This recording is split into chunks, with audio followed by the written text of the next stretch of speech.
someone who is, you think about someone who is quick to believe, quick to do any good, never hesitant with anything that the Prophet ﷺ asks of him, and also has a natural instinct towards good. It's always Abu Bakr. Now, I struggled because it's hard to piece what part of Abu Bakr's life, radiallahu anhu, to take for this, and I don't want this to become a biography or seerah course. I want it to become something where we look at these people from the perspective of what it entailed to be sabiqun, what it meant to be from those that were first, those that were always forerunners, those that were always preceding others to good.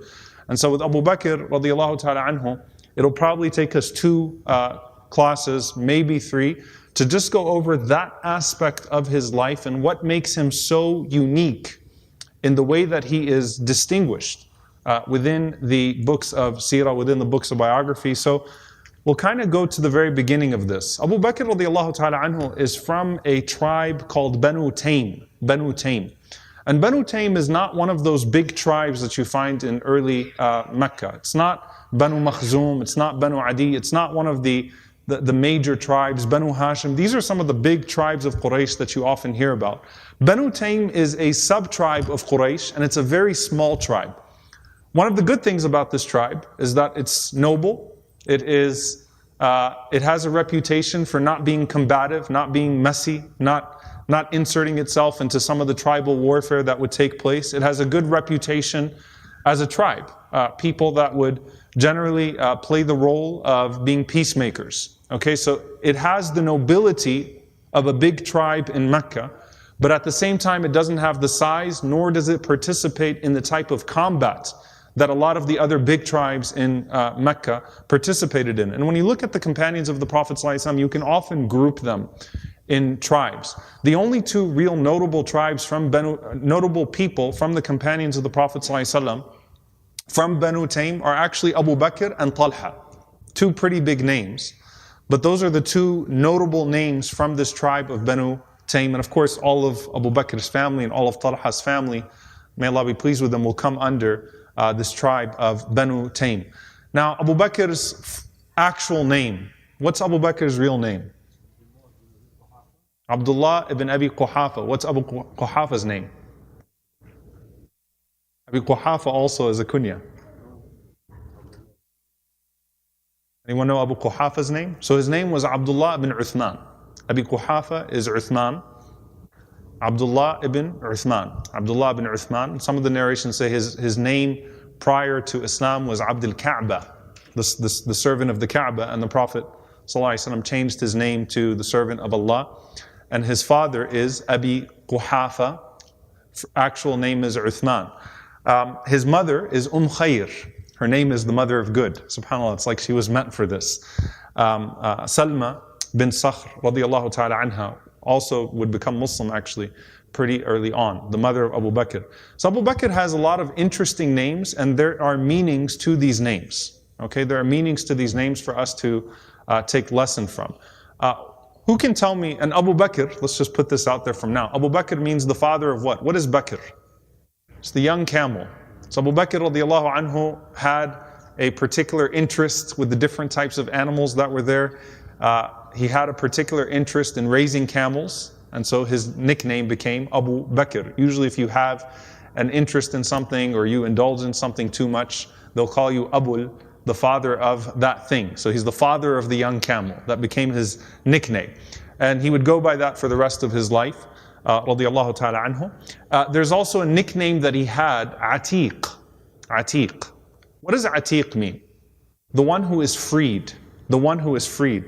And typically speaking, many will look at this as a post-Islam name, meaning this was a name that the Prophet ﷺ gave him. But if you actually look into the history of Abu Bakr's name, it's actually a name that his mother called him. And the reason being is that Abu Bakr's parents, Abi Quhafa and Khair, had trouble having a boy. They kept on miscarrying boys. So he had sisters, but she could not have a boy. And so when Abu Bakr was born and he survived the pregnancy, she called him Atiq, meaning he survived death. He was freed from death. Okay, so he was freed into this world. SubhanAllah, so there's a miracle even in his birth that his mother actually felt compelled to call him Atiq. And then after Abu Bakr was born, she had another son. So she called him Mu'taqan. And then they had another son, so she called him Utayqan, which is tasghir, which is like a small Atiq. So they all ended up with those nicknames. So his name is Abdullah, but still Atiq, which is freed, because he was freed from death and that he was allowed to survive. And the Prophet ﷺ took that name and he gave it another meaning. So Atiq is a name that preceded Islam, but it has a post-Islamic meaning that the Prophet ﷺ said, "Man sarrahu an yanzura ila atiqin min an-nar, falyanzur ila hadha." Whoever wants to see someone who's been freed from the fire, then let them look at this one here. Let them look at Abu Bakr. Okay, so Abu Bakr was freed from death in coming into this world, and then freed from hellfire on the tongue of the Prophet ﷺ. What are the characteristics of him? So he was born about 2.5 years after the Prophet ﷺ. So 2.5 years after the Prophet ﷺ, which would put his birth year at what? What is it?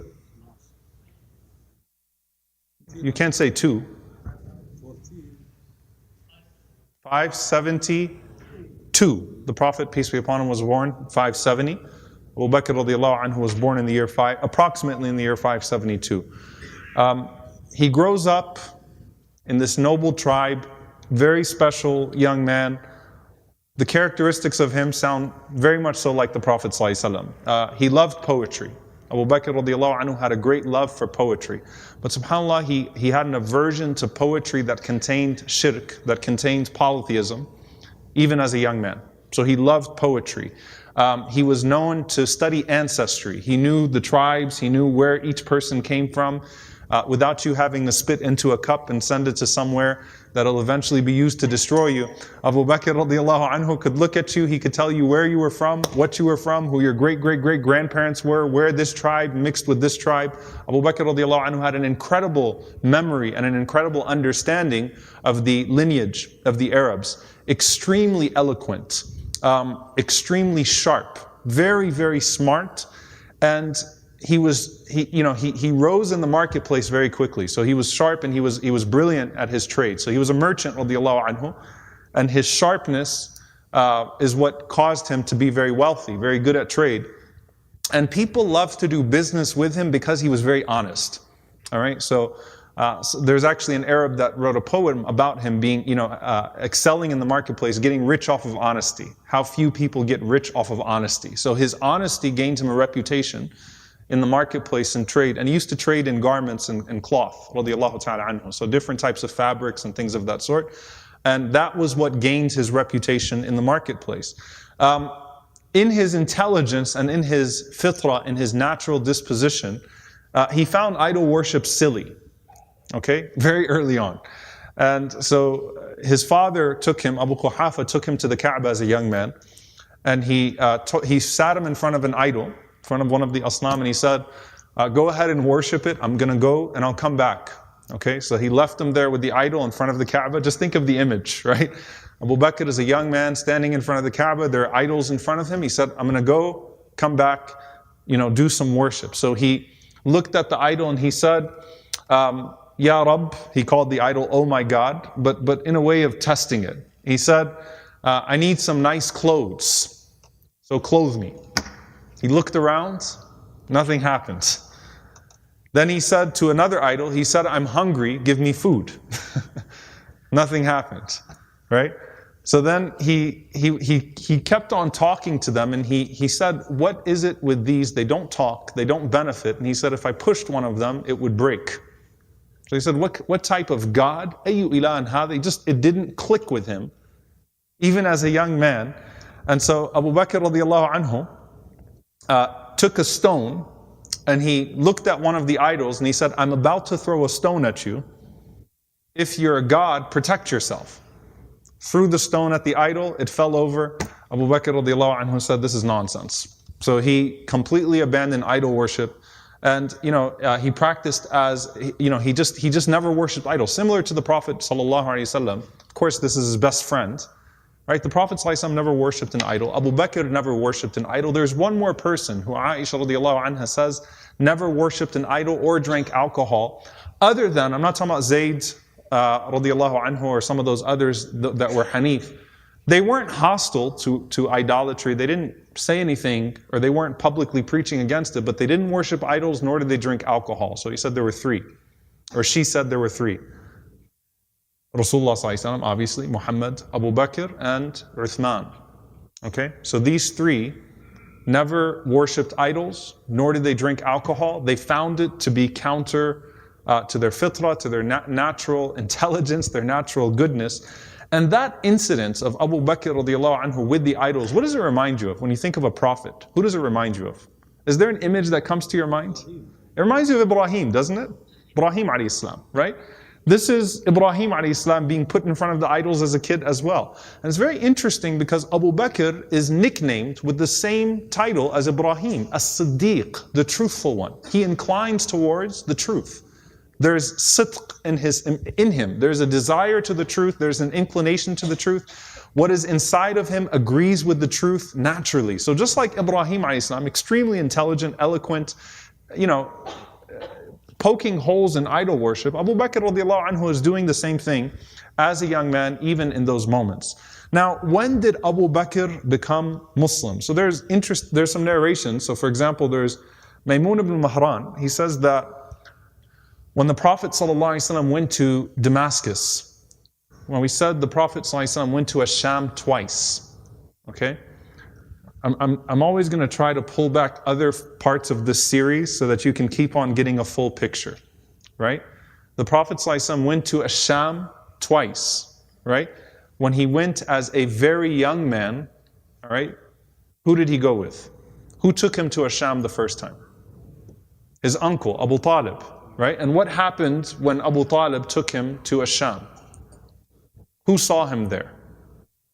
That's where the narration of Bahira, the monk, right, who saw the Prophet ﷺ and who saw signs of prophethood in him, spoke of him and praised him. So the narrations mention Abu Bakr was also part of that group. So Abu Talib was with the Prophet ﷺ as well as Abu Bakr, and Abu Bakr grew up going to Sham. And if you read the seerah of Abu Bakr, so that narration, there are different forms of it anyway, but Abu Bakr grew up going to Sham on an annual basis. This was his life, to go to Sham and go to Yemen on the trade routes, because he was a merchant and he didn't have the constraints that the Prophet ﷺ had growing up. So Maymun ibn Mahran says that Abu Bakr radiallahu anhu knew of what was prophesied of the Prophet ﷺ then, and already had a feeling, right? Knowing that there was something unique about his best friend, Muhammad sallallahu alaihi wasallam. And Abu Bakr radiallahu ta'ala anhu also, was very close to the Prophet sallallahu alaihi wasallam and would take or would spend private time with him, right? So he's seeing signs of his character. You can't spend that much time with him and not know there's something special about him, right? So that's why it would make sense then why Abu Bakr just clicked right away when the Prophet sallallahu alaihi wasallam told him, I'm a messenger of God. It just immediately clicked with him, right? He's been seeing the Prophet ﷺ in his alone time, in those private moments, for so much time. Now, when did he become Muslim? Abu Hanifa rahimahullah, he says that the first woman to become Muslim was Khadija. The first youth to accept Islam was Ali. The first man to accept Islam was Abu Bakr. So that's how Abu Hanifa actually brought it all together. Okay, that Khadija was the first to accept Islam from the women. Ali was the first from the youth, Abu Bakr was the first from the men. Now obviously there is the situation of Waraqa, which we talked about, which is a very different and unique situation in and of itself, right? Radiyallahu ta'ala anhum ajma'een.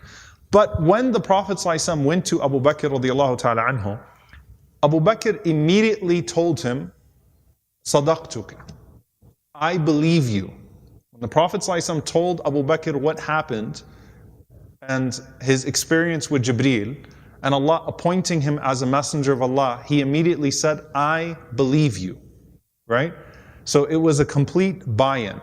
And Abu Bakr radiallahu anhu resembled the Prophet ﷺ most in qualities, most in his character. And so, some of the scholars, they point out the hadith of the Prophet ﷺ, al-mar'u ala dini khalili, right? A person is on the religion of his friends, is on the way of his friends. If these two were best friends, if you're the best friend of Muhammad ﷺ for 40 years, right, or 38 years, best friend from childhood, then obviously those characteristics will match. Ibn al-Jawzi rahimahullah, he says, look at the description of Khadija to the Prophet ﷺ when the Prophet ﷺ came back to the house, and Khadija comforted the Prophet ﷺ by mentioning his good qualities, the way that he treats his family, the way he treats his neighbor, the way he treats the poor, the way he treats the orphans, the way that he treated anyone that had a cause. And he said that was the way that Ibn al-Daghina, who was a Meccan chief, when Abu Bakr was on his way to Abyssinia to make hijrah, to migrate, to escape persecution, Ibn al-Daghina stopped him and he took Abu Bakr to the different leaders of Quraysh and said, this is a person who should not be expelled. And he mentioned the exact same qualities about the Prophet ﷺ, about Abu Bakr, that Khadija mentioned about the Prophet ﷺ. So Abu Bakr is a copy of the Prophet ﷺ in regards to his character and in regards to the opinion that people had of him, except he was a chief of his people. He experienced wealth his entire life. And Imam al-Nawawi rahimahullah said that one of the blessings of Abu Bakr radiallahu anhu, or something to think about, is that as soon as the Prophet ﷺ told him about who he was, about the religion coming to him, Abu Bakr did not think about his rank or his position, or what would happen to him as a result of supporting the Prophet ﷺ. He found the truth, he immediately accepted it, he immediately accepted the calling, and he knew that there were going to be serious ramifications to that. The Prophet ﷺ said, every single person that I invited to Islam, they had doubts at first, except for Abu Bakr. As soon as I invited him to Islam, as soon as I called him to Allah, he did not hesitate. He immediately accepted the religion and he believed in me and he supported me right away. Now obviously it's not including Khadija radiallahu anha. The Prophet ﷺ is talking about on the outside of his household, right? That Abu Bakr believed in him right away and supported him right away and had absolutely no qualms about the types of ramifications that would come. But not only does he believe in the Prophet ﷺ, he builds the community around the Prophet ﷺ. So he doesn't just say to the Prophet ﷺ, I believe in you. He goes out and he starts calling people to Allah, calling people to the religion, and people start to convert right and left through the tongue of Abu Bakr. Remember, he was extremely eloquent, he had position, he had rank, people took his word seriously. And so think about this. He accounts for 6, so there are the 10 promised paradise, al-Ashr Mubashirin, right? We'll go through all 10 of them, but we can start with 7. Abu Bakr is 1. And then he brought 6 others. Who else did Abu Bakr bring to Islam? Uthman, that's 1. Talha, who is inseparable from Talha? Zubair, who else? Abdurrahman ibn Auf, who else? What is it? We said Zubair, there are 2 more. Abu Ubaidah al-Jarrah, and Sa'd ibn Abi Waqqas. 2 of those 6, okay, Uthman and Abdurrahman ibn Auf, were also of that same class as Abu Bakr, right? Wealthy, elite in their tribal status, have a certain word. So, Uthman and Abdurrahman ibn Auf are most similar to Abu Bakr. May Allah be pleased with them. Talha and Zubair are youth, right? They're young teenagers that come to Islam through Abu Bakr. And of course, Sa'd and Abu Ubaidah are from some of the respectable members as well. So these 6 that he brought to Islam, other than himself, obviously being the 7th, these 6 that he brought to Islam make up with him 7 of Al-Ashr Mubashirin, the 10 that were promised paradise. So think about this. All of the good deeds of Abdurrahman ibn Auf and Uthman ibn Affan, all the wealth they spent, all the charity that they gave, goes to the scale of Abu Bakr. So it's not just Abu Bakr's own sadaqah, his own charity. All of their charity is his, and the Prophet ﷺ said, the one who guides to good is like the one who does it without decreasing from the original doer in any way whatsoever. So every time you read a narration about the generosity of Uthman or Abdurrahman ibn Auf, Abu Bakr radiallahu anhu is cashing in on the good deeds of that. That's all his sadaqah, as if he gave that too. So consider his incredible generosity radiallahu anhu, and then the two pools of Uthman and Abdurrahman ibn Auf, the three most generous people that spent on the Prophet ﷺ, all stem from Abu Bakr radiallahu ta'ala anhu. Talha and Zubair, the neighbors of the Prophet ﷺ in Jannah, right? Who defended the Prophet ﷺ, who were always by his side, all of that goes to him. We talked about Islam going to China, Sa'ad ibn Abi Waqqas, that's Abu Bakr's da'wah. Every person the 30 million people that say La ilaha illallah in China stem from Sa'ad, that's all Abu Bakr's good deeds, right? I mean, think about the way that this all spreads and what this all means in terms of his good deeds. And it's not just them. Abu Salama, radiallahu anhu, Abu Salama is from the da'wah of Abu Bakr, radiallahu ta'ala anhu. He was a noble man who of course passed away, and Salama, radiallahu anha, would marry the Prophet sallallahu alaihi wasallam after he passes away. So he brings in some of the most important people to Islam. All right? I'm talking about in terms of the elites and those that would give it respectability at that level. And then he goes with the Prophet ﷺ to meet all of the different tribes as support. So he's always there with the Prophet ﷺ when he goes out there to call people to Islam. Now, was he tortured? Was Abu Bakr radiallahu anhu actually going to be tortured? We know that the Meccans would make an example out of the weak and the poor. Would Abu Bakr be tortured? Yes. Who dared to torture Abu Bakr? This is where the picture starts to fill. Abu Bakr and Talha belonged to Banu Taym. They're noble, and the nobles would be reprimanded behind the scenes. They'd be beaten and reprimanded behind the scenes. They weren't going to be publicly humiliated the way that the slaves would be humiliated, the way that the poor would be humiliated. They would humiliate them privately and try to get them to renounce the religion privately, because in their tribalism, they did not want to humiliate their tribesmen in public, because they would see that as collective humiliation of the tribe. So we can only do this in private. There was no one from Banu Taym, so the idea with the noble tribes was you take your noble ones and you punish them privately. Okay? Banu Taym, small tribe, no one was willing to torture Abu Bakr and Talha. Guess who takes the challenge to torture Abu Bakr and Talha? The brother of Khadija, Nawfal ibn Khuwaylid, who was known as the Lion of Quraysh, Asadu Quraysh, the brother of Khadija radiallahu anha, who was nicknamed because of what he did to the Muslims as Shaitan Quraysh, the devil of Quraysh. I gave a khutbah about him 2 years ago, I believe.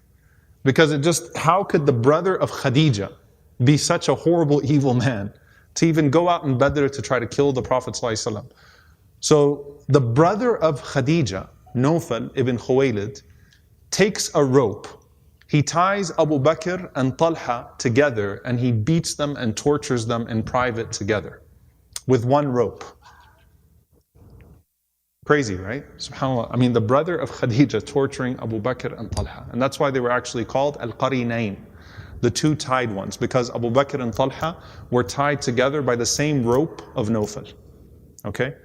So SubhanAllah, I mean, this is, when you start to dig deep into these things, you start to see it's all interconnected. Everything that's happening in the society is related to another part of the society and another dimension of the Prophet ﷺ's life. So Al-Qarinan, the two that are tied together, Abu Bakr and Talha, are bounded by the rope of Nawfal, beaten and tortured only in private. Now, not beaten the way that the slaves were being beaten, not to a point of death, not to a point where they're not having their skin burned off of them, they're not having their nails pulled out. Some of the really harsh things that are being done to the slaves, that's not to that level, but it's enough to try to get them to renounce their faith. But it's all done, again, away from the public sphere. This isn't happening around the Kaaba, because that would be a shame on the tribe itself. Okay, so Nawfal ibn Khuwaylid tortures Abu Bakr and Talha. Now, this next part is probably the most underestimated dimension of Abu Bakr radiallahu anhu's life and his good in the very beginning of Islam, which is the freeing of slaves. Abu Bakr is the emancipator of slaves. early on in Islam. Abu Bakr radiallahu ta'ala anhu freed multiple slaves. And obviously the most famous one is who? Bilal radiallahu anhu. The most famous one is Bilal radiallahu ta'ala anhu. Bilal is being tortured, humiliated, being made an example of. Bilal, how dare you, an Abyssinian black slave with absolutely no protection in a deeply tribalistic, racist society, how dare you challenge Umayyah? Right? I mean, Bilal radiallahu anhu is doing everything. Basically, it's suicidal for Bilal to become Muslim. And Abu Bakr radiallahu anhu goes and says, I will purchase his freedom. Umayyah radiallahu anhu, who's making an example out of him, Abu Bakr says, how much? He says seven uqiyas. And one narration, 10. Uqiyas that's a huge amount of money. A huge amount of money to free Bilal radiallahu anhu. So Abu Bakr says, deal. Gives him all the money, takes Bilal. As Abu Bakr is taking Bilal, Umayyah wants to throw a comment. You know, he almost tortured him to death. He literally had him under a stone, whipped, dehydrated. Bilal radiallahu anhu was barely alive. He's beaten to a bloody pulp. And as Abu Bakr radiallahu anhu is taking Bilal, Umayyah says, "Lo a'taytani dinar." You could have given me one coin for him. He wasn't worth more than one dinar for you to take him. And Abu Bakr radiallahu ta'ala anhu, he says, Wallahi, if you would have said only 100 uqiyas, I would have given it to you. I would have given you everything for Bilal. So it wasn't just freeing these slaves, it was something else. And Umar radiallahu anhu used to call Bilal our master who was freed by our master.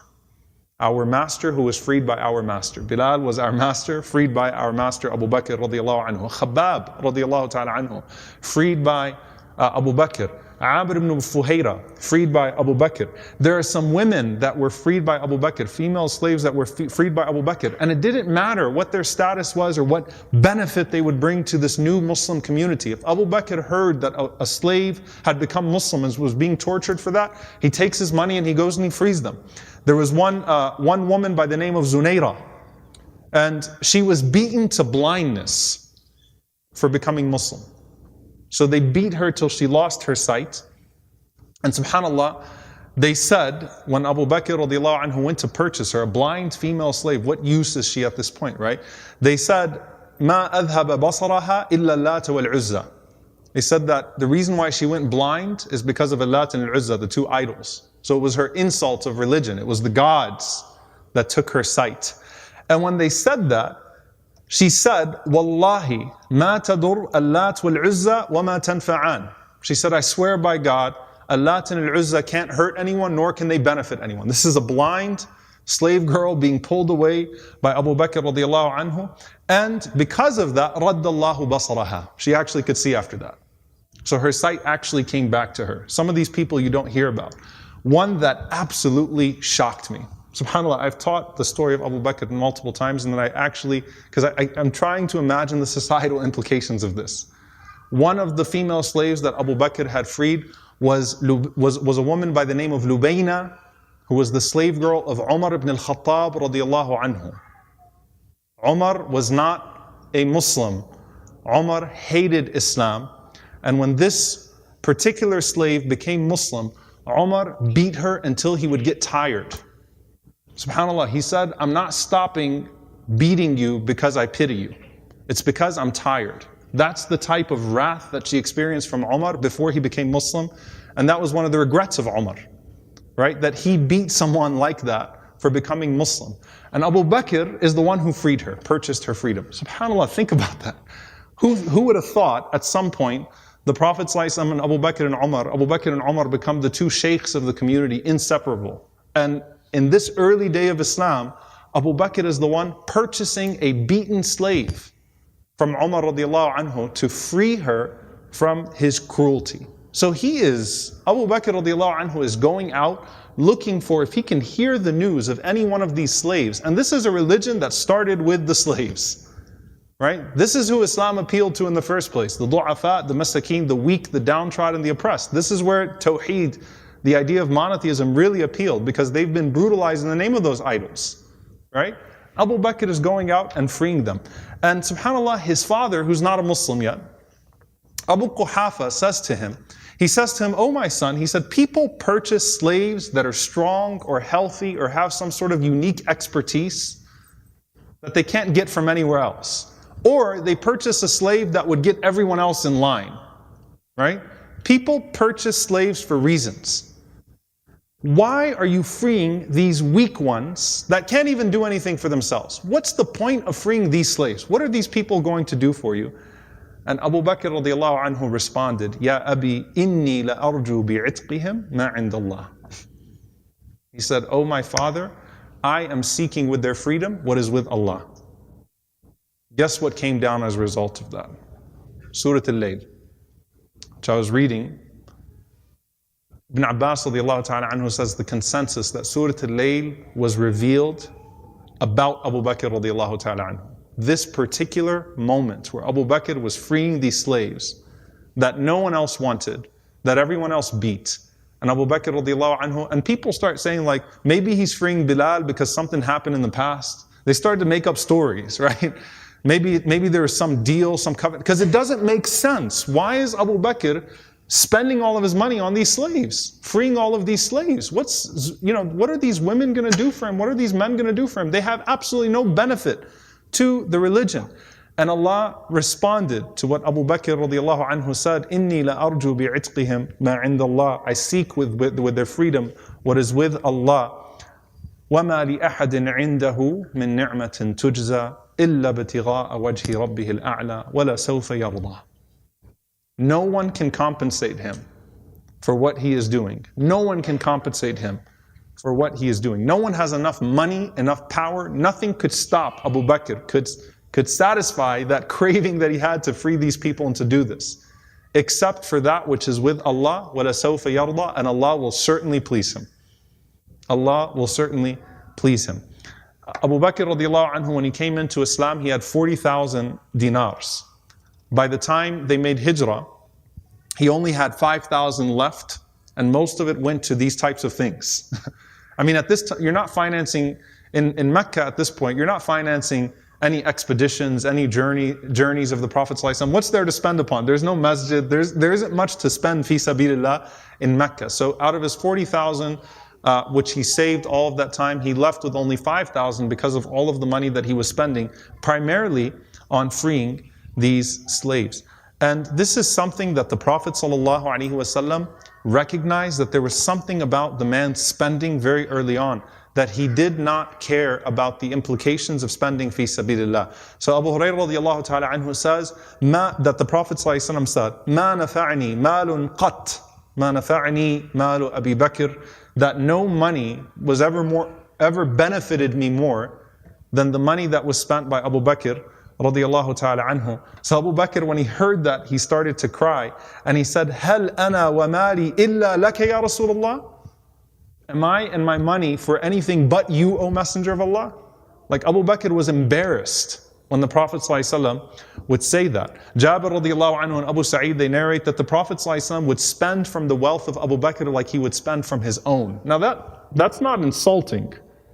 They had that type of a relationship, where Abu Bakr's hand was free in spending on these good ventures, right? On these good things for the sake of Allah subhanahu wa ta'ala. And the Prophet ﷺ would spend of it like it was his own money. They shared that. That's how close they were. And that was an honor for Abu Bakr radiallahu anhu to be respected and to be loved by the Prophet ﷺ in such a manner.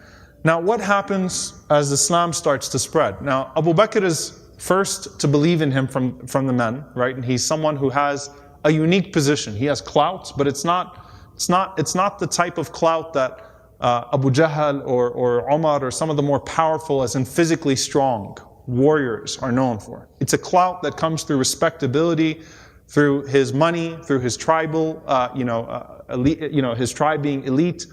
That's the type of clout that he has. He brings in the top tier of the Sahabah in regards to the economic and the tribal class, right? And then he brings in the lower tier, and I'm saying that in quotes very intentionally, because there's nothing low about Bilal and Khabbab and these people, right? But he's bringing in all these elements of society. He's building the community around the Prophet ﷺ. He's using his money to build around the Prophet ﷺ. He's financing Dar al-Arqam, everything that has to go with that. He's spending and spending and spending and spending. All of this in the da'wah is not public yet. Meaning the Prophet ﷺ has not actually publicly preached yet. This is all within small gatherings, but the Prophet ﷺ has not made the community-wide call at this point.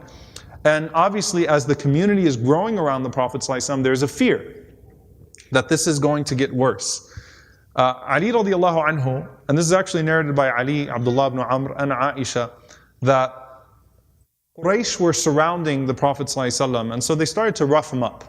Now this is where you see the gradual beating, humiliation of the Prophet ﷺ and his followers in public. So they were around the Kaaba one day, and they started to rough up the Prophet ﷺ. They started to push him, they started to pull his clothes. Uqba bin Abi Mu'ayt slapped the Prophet ﷺ. So they're humiliating him. They're yelling at him. And they're saying to him, أَنْتَ الَّذِي جَعَلْتَ الْآلِهَ إِلَهًا وَاحِدًا. You're the one who made all these idols into one God. You're that person, mocking the religion of the Prophet ﷺ. And at this point, there's no Hamza, there's no Umar, there's no one that's really strong to go out there and support the Prophet ﷺ without getting themselves killed. All right? Now, Uqba bin Abi Mu'ayt, he escalated. When the Prophet ﷺ was humiliated after getting beaten and slapped around, the Prophet ﷺ started to pray. And when Uqba bin Abi Mu'ayt saw, remember Uqba is the one who would put the camel guts on the back of the Prophet ﷺ, he took his shawl and he put it around the neck of the Prophet ﷺ and he started to choke him. The Prophet gave an order that the Sahabah don't do anything. Even if provoked, don't respond. Because ultimately what they were looking for was a brawl, and then they'd have an excuse to kill them all. Right? So the Prophet ﷺ was actually, it's a strategic reason too. Right? Don't respond, let them instigate, let them provoke, don't respond to this. Abu Bakr radiallahu ta'ala anhu could not help himself. He heard about what was happening, he came to the haram, and Abu Bakr radiallahu anhu, he says the famous words, أَتَقْتُلُونَ رَجْلًا أَنْ يَقُولَ رَبِّيَ اللَّهِ. Will you kill a man because he says his Lord is Allah? Would you really kill a man because he says his Lord is Allah? Now Abu Bakr is not going and punching or anything like that. He's trying to protect the Prophet ﷺ, and he's saying, would you really kill a man? Like, what is wrong with you people? أَتَقْتُلُونَ رَجُلًا يَقُولَ رَبِّيَ اللَّهِ. Would you really kill a man who would say that his Lord is Allah? That was enough for them to start pouncing on Abu Bakr and making an example of him. So they took Abu Bakr radiallahu anhu, they rubbed his face in the dirt, and they dragged it in the dirt. So actually Abu Bakr radiallahu anhu's face was covered, and then they punched him until Abu Bakr radiallahu anhu lost consciousness. And they thought he might have died. They didn't want him to die, because if you killed him, then that would be another level of this, right? But Abu Bakr radiallahu anhu was beaten to a point of unconsciousness. Some of Banu Taym who were not Muslims, they saw that Abu Bakr radiallahu anhu was not moving anymore. So they went and they picked him up. And they took him home, radiallahu ta'ala anhu. And the description of him, his face was unrecognizable because of the swelling. If you looked at Abu Bakr radiallahu anhu, you would not be able to see his face, or you wouldn't be able to recognize him because of the swelling. Abu Bakr radiallahu anhu had a very sparse beard. He only had a few hairs on his face, radiallahu anhu. That's the description of him. And they said that the few hairs on his face were covered in blood. And he looked lifeless, radiallahu anhu. So they started to treat him, and these are not Muslims, this is his tribesmen, right? That saw this as going too far. This was the first time a person's getting beaten like this, other than the Prophet ﷺ, in the proximity of the Kaaba. Abu Bakr's mother is treating him. Okay, you've got to understand the direness of the situation. Abu Bakr radiallahu ta'ala anhu, he wakes up. And he says, Aina Rasulullah? Where's the Prophet ﷺ? He does not even ask, where am I? What happened to me? No sign of a lack of consciousness. Where is the Prophet ﷺ? Where is the Messenger of Allah? They told him, relax. He said, not until I see the Prophet of Allah. So subhanAllah, to stop him from asking about the Prophet of Allah, they had to carry him to the Prophet ﷺ. So he could see the Prophet ﷺ, embrace the Prophet ﷺ, and he embraced him for a long time. Ali radiallahu ta'ala anhu, he narrates this incident, and he used to cry when he'd narrate the incident. Ali radiallahu anhu would cry because he remembered, he was a young boy, he couldn't do anything. Right? Ali radiallahu anhu was a 9-year-old, a 10-year-old, he can't do anything about this. And Ali radiallahu ta'ala anhu said, I swear by Allah that Abu Bakr is greater than the man from the family of Fir'aun who said, أَتَقْتُلُونَ رَجُلًا أَنْ يَقُولَ رَبِّي Allah. Would you kill a man who says, my Lord is Allah? And he said, do you know why that is? And the people said, why? He said, because the family of Pharaoh, the man who said that, hid his iman, he concealed his faith. He said, whereas Abu Bakr Radiyallahu Ta'ala Anhu declared his iman openly before everyone, and there was a Pharaoh and Abu Jahl and those people that were there too, and he took the beating that came with that Radiyallahu Ta'ala Anhu. So he said, by Allah, one moment in the life of Abu Bakr is superior to 1,000 from the family of Fir'aun. Obviously not talking about Asya Radiyallahu Anha, but talking about the man who Abu Bakr Radiyallahu Anhu said, just like him, would you kill a man just because he said his Lord is Allah? So his whole thing, right, is the Prophet okay? Is Rasulullah Sallallahu Alaihi Wasallam okay? And that becomes the theme of Abu Bakr Radiyallahu Anhu's life, or one extremely important element of the life of Abu Bakr Radiyallahu Anhu, that he puts the Prophet before himself in everything. He responds right away, and that's a special characteristic. He doesn't take time, he doesn't hesitate, immediately responds. The Prophet ﷺ asks him for something, he responds. There's an opportunity to good, he responds. He's always there to respond. But there's also that selflessness, completely putting his life on the line, everything that would come with being a follower of the Prophet ﷺ. And that shows in the hijrah. Obviously, Aisha radiallahu anha, she says that before the migration, she says that the Prophet ﷺ used to visit Abu Bakr's house every day. Rarely would the Prophet ﷺ fail to visit our house every day. Aisha is not married to the Prophet ﷺ yet, right? So she's experiencing this as the daughter of Abu Bakr. She said he would come either in the morning or the evening, but it was rare that he would not come, radiyallahu ta'ala anhu. And alayhi salatu wasalam. So when the permission for the hijrah was granted, that the Prophet ﷺ was going to take his companions and flee to Yathrib, which would become Medina, said the Prophet ﷺ came to us at noon.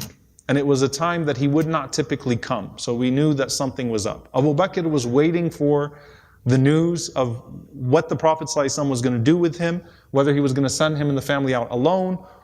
He's waiting patiently to see what the plans of the Prophet are, alayhi salatu wasalam, to escape to Al-Madinah. So he told Abu Bakr to just wait. And Abu Bakr is waiting.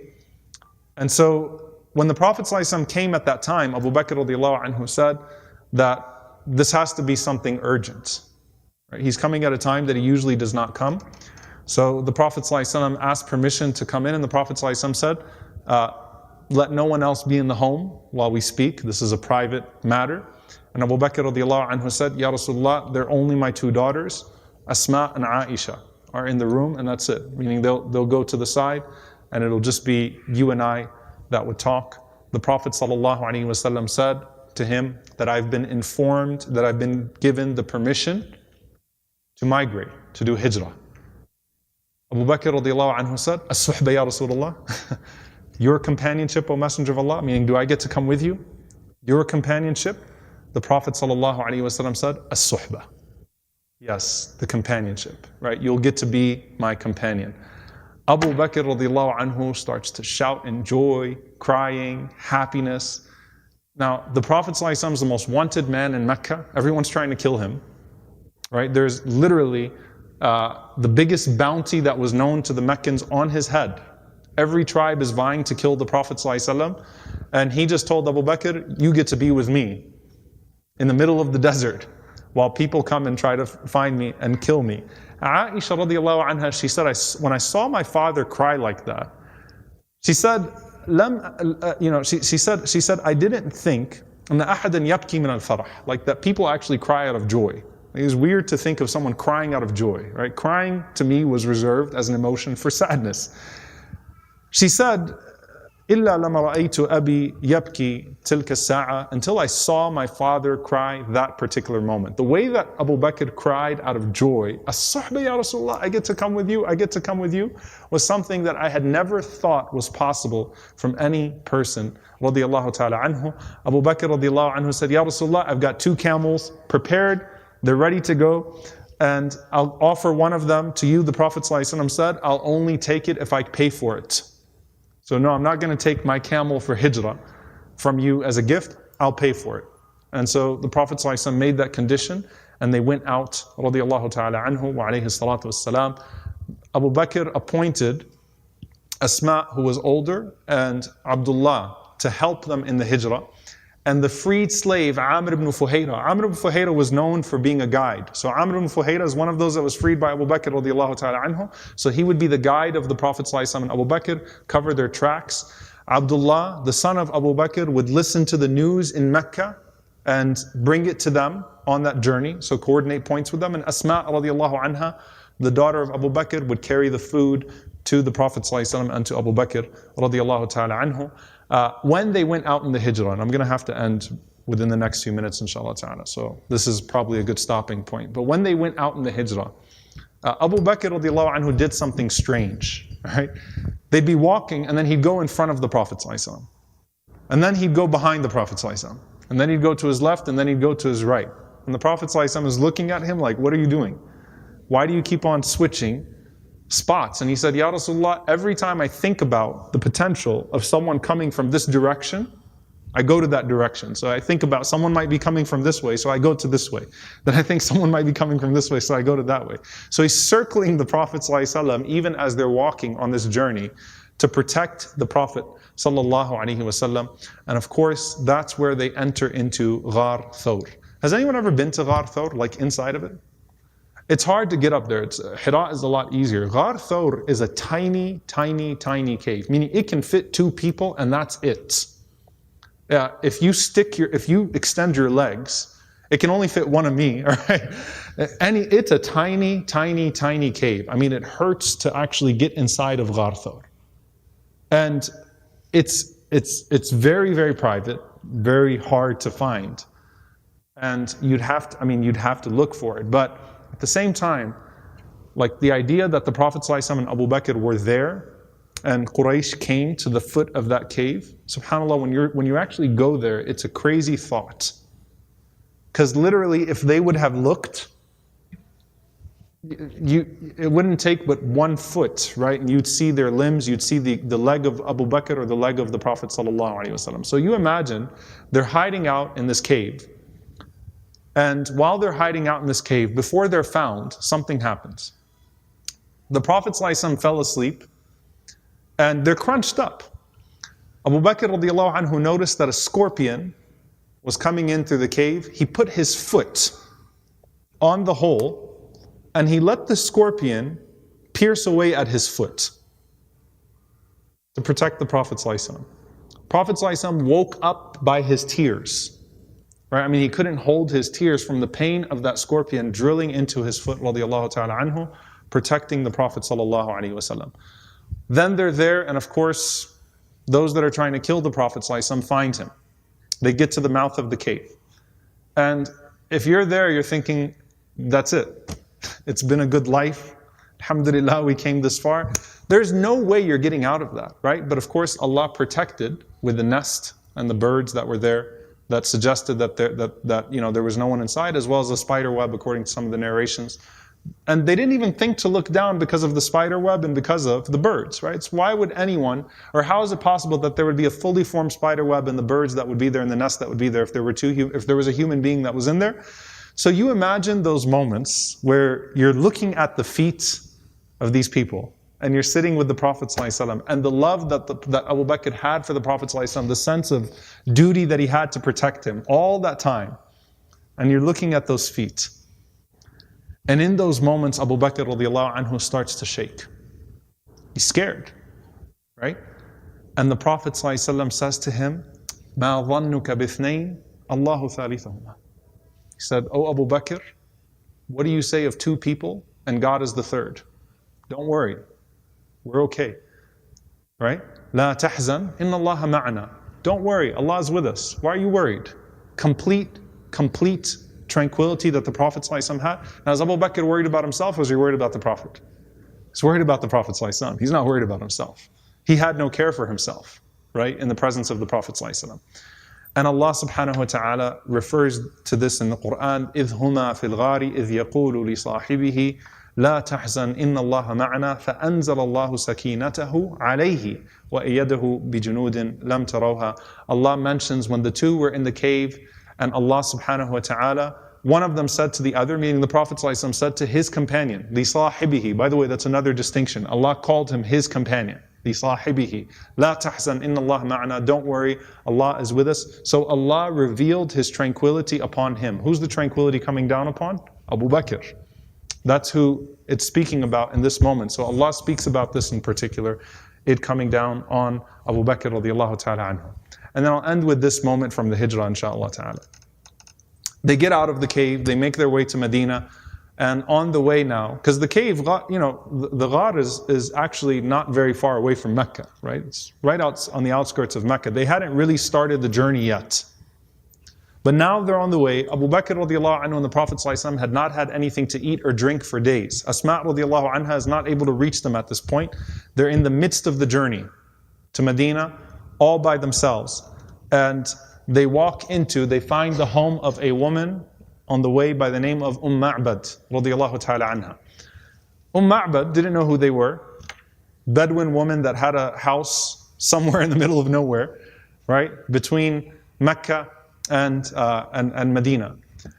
And they go in and she sees these two travelers who are in need of something, right? Something to eat, something to drink. They are dying of thirst at this point. Ma'bad gives one of the most beautiful descriptions of the Prophet ﷺ. So it's a long description, describing his beauty, describing his grace, so I never saw a man like this in my life, right? Describing the Prophet ﷺ. And then the Prophet ﷺ asked, do you have any goat or sheep or anything to milk? She said, I've got this one that doesn't give any milk. That's what I have right now. The Prophet ﷺ said, bring it here. Prophet ﷺ says, Bismillah, in the name of Allah, and he rubs its udders and it starts to give milk. The Prophet ﷺ takes a cup of that milk. He first offers it to Abu Bakr. He says, Ishrab ya Abu Bakr, drink O Abu Bakr. Abu Bakr says, no way, you first. Prophet ﷺ drinks. Abu Bakr is looking at him. He says, Ishrab ya Abu Bakr. He said, no, you keep drinking. Prophet ﷺ drinks. He says, Ishrab ya Abu Bakr, drink O Abu Bakr 3 times. Insisted on Abu Bakr radiallahu anhu. And Abu Bakr says, Ishrab ya Rasulullah, drink O Messenger of Allah. And then Abu Bakr radiallahu anhu says, فَشَرِبَ الْحَبِيبُ حَتَّى ارْتَوَيْتُ أَوْ حَتَّى رَوِيتُ. I looked at him drinking, and he drank until I was full. Like that's actually the sentence. Until I was full. Like when I saw the Prophet ﷺ drinking, and I saw him nourishing himself, I wasn't thirsty or hungry anymore. Right? It was literally that type of a connection. His thirst is my thirst. His nourishment is my nourishment. His sickness is my sickness. His healing is my healing. His pain is my pain. His joy is my joy. Everything that the Prophet ﷺ goes through, that's how Abu Bakr radiallahu anhu views life, living through that with the Prophet ﷺ. I want to end with, or actually, you know what, I'll leave this for next time. I'll end on that note, inshallah ta'ala. We might need 3 for this. We ask Allah subhanahu wa ta'ala to be pleased with Abu Bakr radiallahu anhu, to grant us that love of the Prophet ﷺ, to grant us that selflessness, and to reward Abu Bakr radiallahu anhu for all of those people that he freed for the sake of Allah, or brought for the sake of Allah to this religion that we all benefited from. We ask Allah subhanahu wa ta'ala to grant us that companionship